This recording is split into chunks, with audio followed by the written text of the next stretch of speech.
നമസ്കാരം. രാജപുരം എണ്ണപ്പാറ മൊയോലാത്തെ ആദിവാസി പെൺകുട്ടി MC രേഷ്മയുടെ തിരോധാനം കൊലപാതകമെന്ന് തെളിഞ്ഞത് DNA പരിശോധനയിൽ. പ്രതിയെ പോലീസ് അറസ്റ്റ് ചെയ്തു. പാണത്തൂർ സ്വദേശിയായ ബിജു പൗലൂസിനെയാണ് 15 വർഷത്തിന് ശേഷം പോലീസ് അറസ്റ്റ് ചെയ്തത്. എണ്ണപ്പാറ മൊയോലം ഉന്നതിയിലെ രാമൻ കല്യാണി ദമ്പതികളുടെ മകളായിരുന്നു രേഷ്മ. പാണത്തൂർ ബാപ്പുങ്കയം സ്വദേശിയും നിർമ്മാണ മേഖലയിലെ കരാറുകാരനുമാണ് പ്രതിയായ ബിജു പൗലോസ്. 2010 ജൂൺ 6-നാണ് 17 വയസ്സുകാരിയായ രേഷ്മയെ കാണാതാകുന്നത്. 15 വർഷത്തിന് ശേഷമാണ് ഇപ്പോൾ പ്രതിയെ പിടികൂടുന്നത്. കേരള പോലീസിന്റെ അന്വേഷണ പാടവത്തിനുള്ള തെളിവാണ് അറസ്റ്റ്. രേഷ്മയെ കാണാനില്ലെന്ന് കാട്ടി പെൺകുട്ടിയുടെ അച്ഛൻ രാമൻ 2011 ജനുവരി 19 അമ്പലത്തറ പോലീസിൽ പരാതി നൽകിയിരുന്നു. അന്വേഷണം നടത്തിയെങ്കിലും ഒന്നും കണ്ടെത്താനായില്ല. അന്വേഷണം തൃപ്തികരമല്ലെന്നും കേസ് CBIക്ക് വിടണമെന്നും കാണിച്ച് 2021 കുടുംബം ഹൈക്കോടതിയിൽ കേസ് ഫയൽ ചെയ്തു. തുടർന്ന് കോടതി മേൽനോട്ടത്തിൽ പ്രത്യേക അന്വേഷണ സംഘത്തെ നിയോഗിച്ചു. ബേക്കൽ DYSP CK സുനിൽകുമാറിനായിരുന്നു ചുമതല. രേഷ്മയെ കൊലപ്പെടുത്തി പുഴയിൽ തള്ളിയെന്ന് പ്രതിസ്ഥാനത്തുള്ള ബിജു പൗലോസ് മൊഴി നൽകിയിരുന്നു. എന്നാൽ ഇതിന് തെളിവുകളോ സാക്ഷികളോ ഇല്ലായിരുന്നു.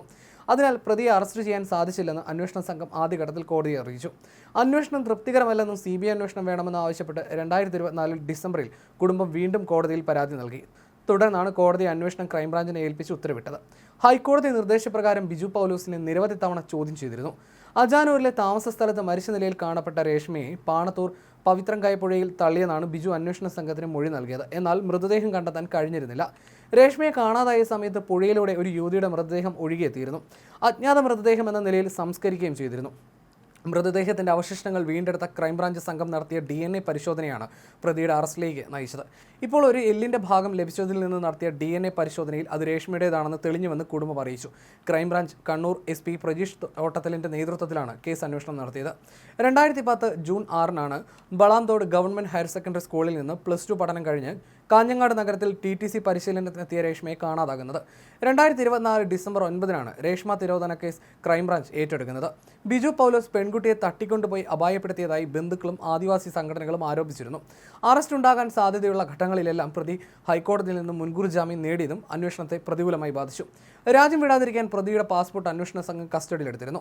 നുണപരിശോധനയ്ക്ക് പോലീസ് ശ്രമം നടത്തിയിരുന്നുവെങ്കിലും ഹൊസ്ദുർഗ് മജിസ്ട്രേറ്റ് കോടതിയിൽ ബിജു പൗലോസ് ഇതിനെ എതിർത്തതിനാൽ നടന്നില്ല. രേഷ്മയുടെ നിന്ന് സംശയിക്കുന്ന ചോറ്റുപാത്രം ബിജു പൗലോസിന്റെ വീട്ടിൽ നിന്ന് പോലീസ് 5 വർഷം മുൻപ് കണ്ടെടുത്തിരുന്നു. ഇത് ശാസ്ത്രീയ പരിശോധനയ്ക്ക് അയച്ചിരുന്നുവെങ്കിലും പരിശോധന റിപ്പോർട്ട് പുറത്തു വന്നില്ല. കോടതിയിൽ നിന്ന് പലപ്പോഴും ബിജു പൗലോസ് അനുകൂല വിധി നേടുന്നതും പോലീസിന് അന്വേഷണത്തിന് തടസ്സമുണ്ടാക്കി. ഹൈക്കോടതിയിൽ നിന്നും പ്രമുഖ ക്രിമിനൽ അഭിഭാഷകരെ എത്തിച്ചാണ് ബിജു പൗലോസ് പോലീസ് നീക്കത്തിന് തടയിട്ടത്. നിരവധി തവണ ഇയാളെ ചോദ്യം ചെയ്തിരുന്നു. അമ്പലത്തറ പോലീസ് രജിസ്റ്റർ ചെയ്ത കേസ് ആദ്യം ഗൗനിച്ചിരുന്നില്ല. പിന്നീട് ആദിവാസി സംഘടനകൾ പ്രക്ഷോഭവുമായി രംഗത്ത് വന്നതോടെയാണ് പോലീസ് വീണ്ടും കേസ് പൊടി തട്ടിയെടുത്തത്. അപ്പോഴേക്കും 10 പതിറ്റാണ്ട് കഴിഞ്ഞു. തെളിവുകളൊന്നുമില്ലാതെയായി. രേഷ്മ മരിച്ചോ എന്ന് പോലും വ്യക്തമാക്കാൻ പോലീസിനാകുമായിരുന്നില്ല. ഈ ഘട്ടത്തിലാണ് അന്വേഷണം ക്രൈംബ്രാഞ്ചിലേക്ക് എത്തിയത്. രേഷ്മയെ കാണാതായിട്ട് 15 വർഷം കഴിഞ്ഞിട്ടും ഒരു വിവരവും ലഭിക്കാത്തതിനെ തുടർന്നാണ് കേസ് ക്രൈംബ്രാഞ്ച് ഏറ്റെടുത്തത്. ക്രൈംബ്രാഞ്ച് കണ്ണൂർ SP പ്രജീഷ് തോട്ടത്തിലിന്റെ നേതൃത്വത്തിലുള്ള സംഘം മൊയോലത്തെ വീട്ടിലെത്തി രേഷ്മയുടെ അച്ഛൻ PC രാമനിൽ നിന്നും വിവരങ്ങൾ തേടിയിരുന്നു. സമീപത്തെ വീടുകളിലും അന്വേഷണ സംഘം എത്തി. രേഷ്മ പഠിച്ച ബളാന്തോട് ഗവൺമെന്റ് ഹയർ സെക്കൻഡറി സ്കൂളിൽ നിന്നും വിവരങ്ങൾ ശേഖരിച്ചിരുന്നു.